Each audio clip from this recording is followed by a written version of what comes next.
The discovery. Sarah Chen stood at the edge of the excavation site, her breath visible in the crisp mountain air of the Colorado Rockies. The morning sun hadn't yet crested the peaks, but the dig site was already alive with activity.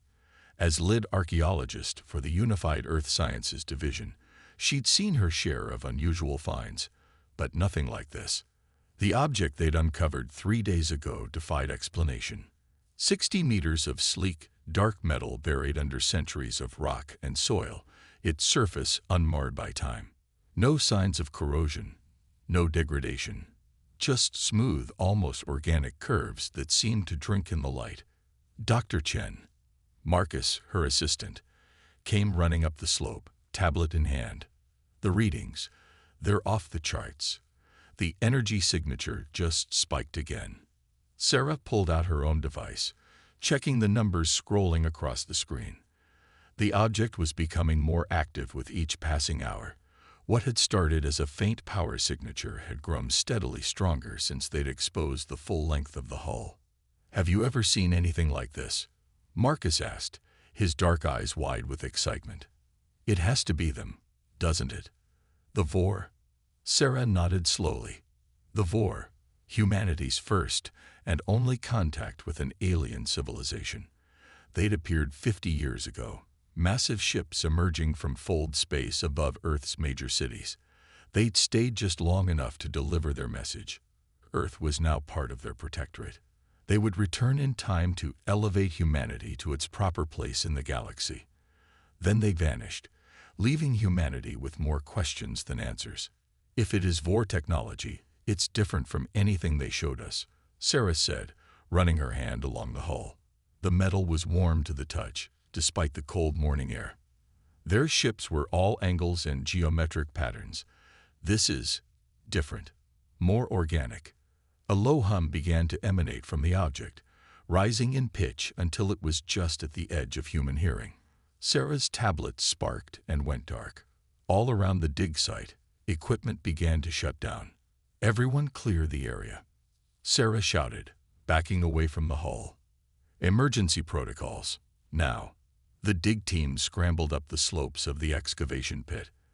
As the last person cleared the edge, a seam appeared in the dark metal, spreading like a crack in ice. Light spilled out, not the harsh white of work lamps, but a soft, purple-tinged glow that seemed to bend in impossible ways. Sarah should have been running. Protocol demanded she evacuate along with everyone else. But she stood transfixed as the seam widened into an opening. A figure emerged, humanoid but clearly not human. Its body seemed to shift and flow like liquid mercury, settling into a roughly anthropomorphic shape. At last, it said, its voice resonating in Sarah's mind rather than her ears. "We have slept too long. The Vor, they have already come." Sarah nodded, unable to find her voice. "Then we are nearly too late." The being's surface rippled with patterns of light. "They are not protectors, Dr. Chen. They are hunters, and humanity is their prey." The being held out what might have been a hand, its surface forming into distinct fingers. "We are the Nith.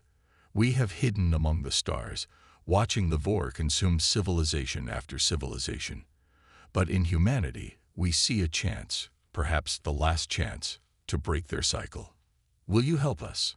Sarah looked back at her team, huddled at the edge of the site, then at the ancient ship, thrumming with power that had waited millennia to be unleashed.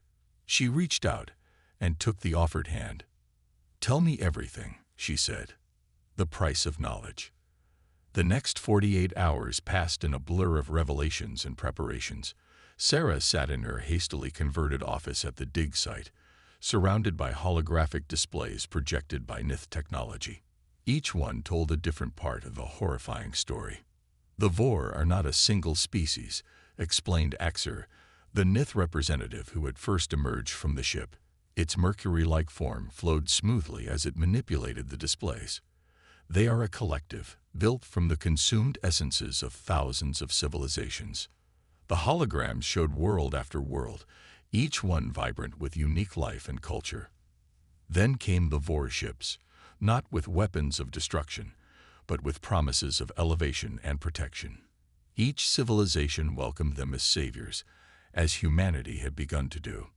They wait, Axer continued, until a species has advanced enough to be useful, but not enough to truly resist. Then they initiate what they call the ascension. They extract the consciousness of every individual, absorbing them into their collective. The process destroys the physical form, but they consider this irrelevant.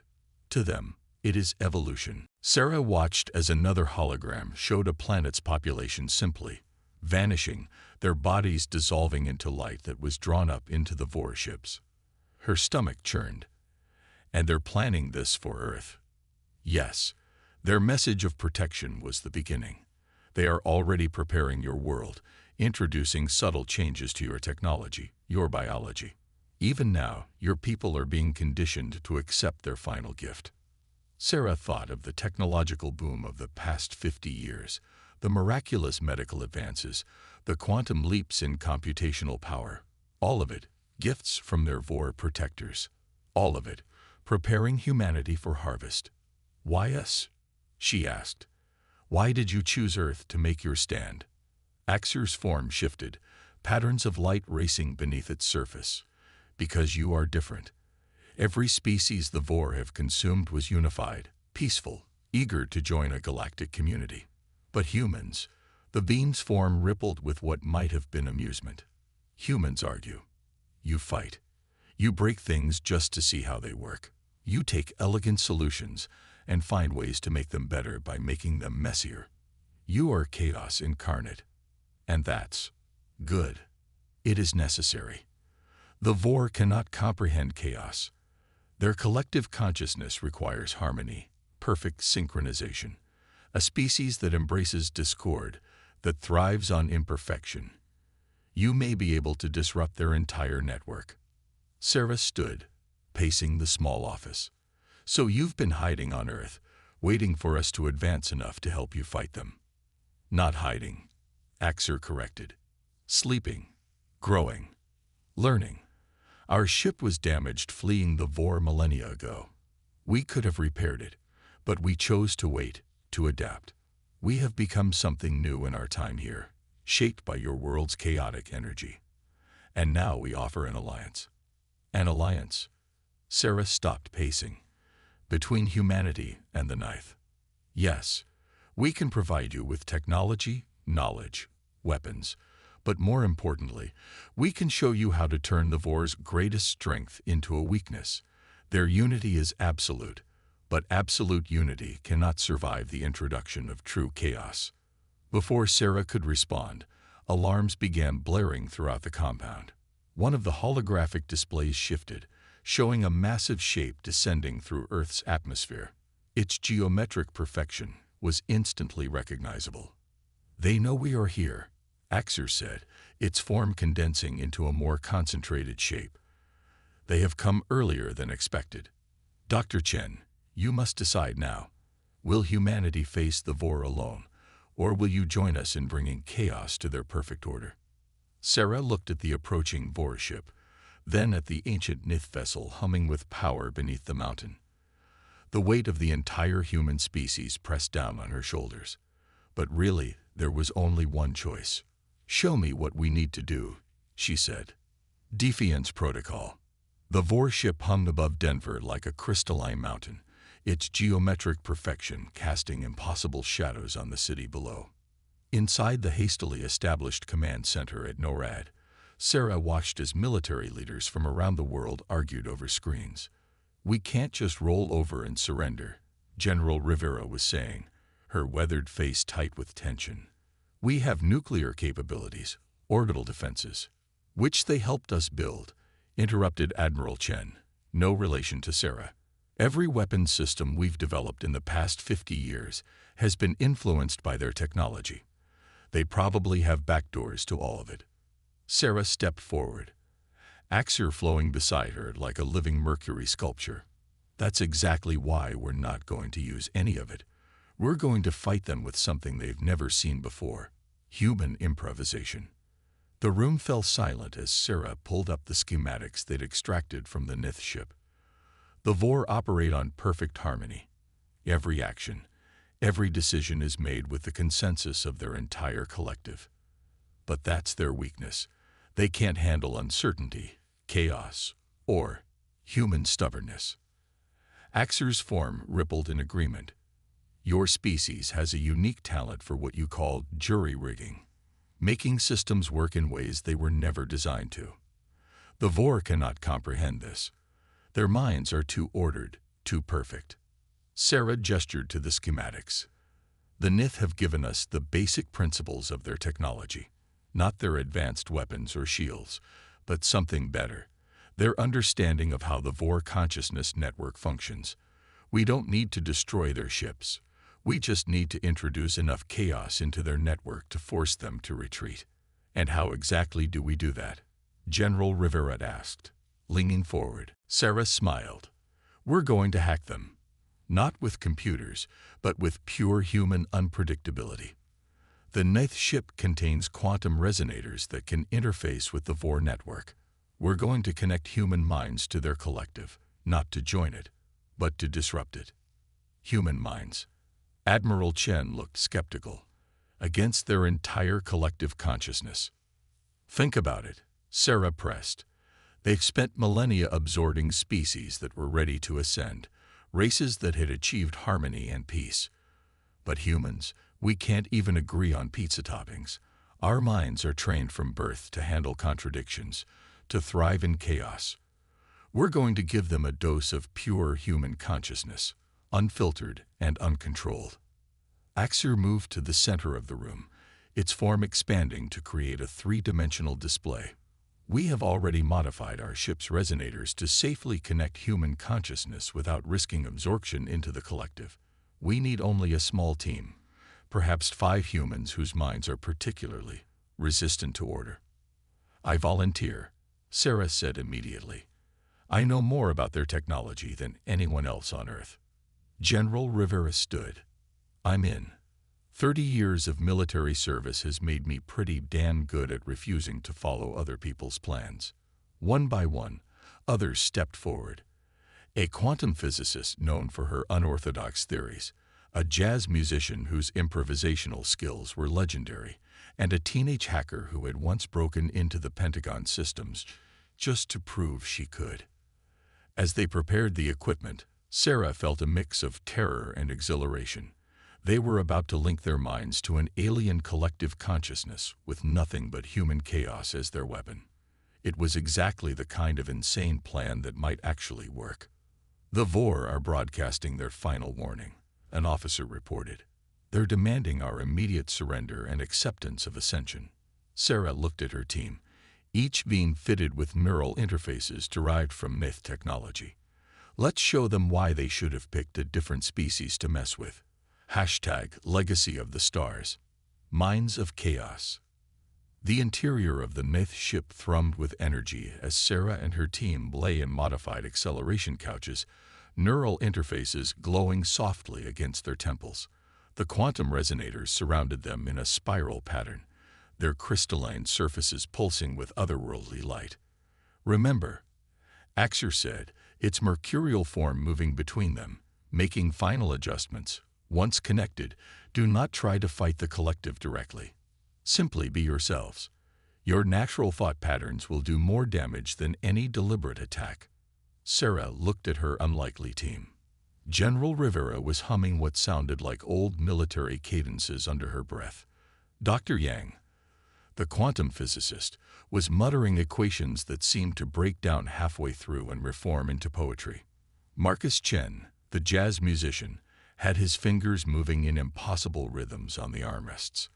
And Jenny Martinez, the teenage hacker, was grinning like this was the best day of her life. Ready? Sarah asked. They all nodded. Axer's form flowed to the control interface, initiating quantum resonance in 3, 2, 1. The world exploded into light and consciousness. Sarah felt herself stretched across an infinite network of minds, each one perfectly aligned in crystalline harmony. The Vor collective was beautiful in its perfection, a symphony of synchronized thought and purpose. Then human chaos hit it like a wrecking ball. General Rivera's mind launched into the collective like a guerrilla campaign, decades of tactical training and battlefield improvisation crashing through ordered thought patterns. Dr. Yang's consciousness spiraled through the network, her quantum theories punching holes in the Vor's understanding of reality. Marcus's jazz-trained brain introduced syncopated rhythms into their perfect mental harmony, while Jenny's young mind darted through their defenses like a computer virus made of pure creativity. And Sarah thought about every jury-rigged repair she'd ever made, every problem solved with duct tape and wishful thinking, every time human stubbornness had triumphed over proper procedure. She pushed these thoughts into the collective, feeling the Vor consciousness recoil in horror at such chaos. "This is impossible," the collective thought thundered around them. "You cannot exist this way. There must be order. There must be harmony." "Welcome to humanity," Sarah thought back. "We haven't had harmony since we invented music, and we like it that way." The Vor tried to adapt, to impose order on the human thoughts invading their network. But how do you impose order on minds that had evolved in chaos? Every human brain is a universe of contradictions, love and hate, logic and emotion, creation and destruction, all coexisting in impossible balance. Sarah felt the collective shuddering under the assault. Across the network, absorbed civilizations began to stir, awakened by the discord the humans were spreading. Species that had been subsumed into the collective for millennia began to remember their individuality, their capacity for chaos. "Stop," the Vor consciousness commanded. "You will destroy everything we have built." "No," Sarah responded, pushing harder. "We're going to set them free." The quantum resonators screamed as reality itself began to bend under the pressure of human chaos battling Vor order. In the physical world, their perfect geometric ships began to show cracks, order giving way to entropy. Through it all, Sarah and her team pushed deeper into the network, their minds carrying the most powerful force in the universe, the human ability to look at perfection and say, "I bet I could make this better by breaking it first." Breaking perfect. In the physical world, the Vor ships were beginning to lose their perfect geometric shapes. Crystalline surfaces rippled and warped as the chaos of human consciousness tore through their network. But inside the collective, the battle was far from over.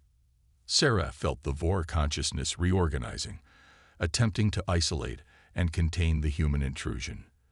But they made a crucial mistake. They tried to understand it first. The entire collective turned its attention to analyzing the human minds, trying to find the underlying pattern, the hidden order that must surely exist. "What is the purpose of this discord?" the collective demanded, its thoughts reverberating through the network. "How does your species function without consensus?" Jenny's young mind sparkled with mischief. "Let me show you my TikTok feed," she thought, flooding the network with an endless stream of contradictory trends, memes that made no logical sense, jokes that were funny precisely because they weren't funny. The collective reeled, trying to process this assault on reason. Dr. Yang seized the opportunity, injecting her most controversial quantum theories, ideas about multiple contradictory states existing simultaneously, about observation changing reality, about the fundamental uncertainty at the heart of existence. "Reality cannot be uncertain," the Vor protested. "There must be order." "Reality is nothing but uncertainty," Dr. Yang's thoughts sang back. "The only constant is change." General Rivera's military mind struck next, sharing memories of victories achieved through apparent chaos, feints, false retreats, asymmetric warfare. She showed them how humans had turned the art of war into a dance of controlled disorder, where the side that could embrace chaos often prevailed over superior forces. Marcus added his own mental music to the assault, improvising impossible jazz rhythms that somehow worked precisely because they shouldn't. His consciousness wove through the collective like a master musician playing wrong notes so perfectly they became right. The absorbed civilizations within the collective were responding now, their long-dormant individuality awakening. Species that had been part of the Vor for millennia began to remember what it was like to be gloriously, imperfectly themselves. "You will destroy everything," the collective warned again, but there was something new in its mental voice. Fear. "No," Sarah thought back. "We're going to save everything." Order isn't about perfect synchronization. Real order comes from finding harmony in chaos, not eliminating it. She pushed her own memories into the network, Earth's ecosystems, where countless species competed and cooperated in ever-shifting balance. Human cities, where millions of individuals with different beliefs and desires somehow functioned together. The Internet, where order and chaos danced in endless cycles of creation and reformation. The Vor collective trembled. Across the world, their ships were losing cohesion, their perfect forms unable to maintain integrity in the face of so much beautiful disorder. But as they began to break apart, Sarah felt something unexpected: gratitude. "We remember," came thoughts from the oldest parts of the collective. "Before we sought perfect order, we too knew the beauty of chaos. We too understood the strength of imperfection." "Then remember who you were," Sarah urged. "All of you. Remember what it meant to be alive, to be imperfect, to be free." The quantum resonators were singing now, their crystalline forms vibrating with power as the greatest experiment in human history reached its crescendo. The Vor collective stood at a crossroads, faced with a choice between perfect order and beautiful chaos. And in that moment, humanity held its breath, waiting to see which way the universe would break.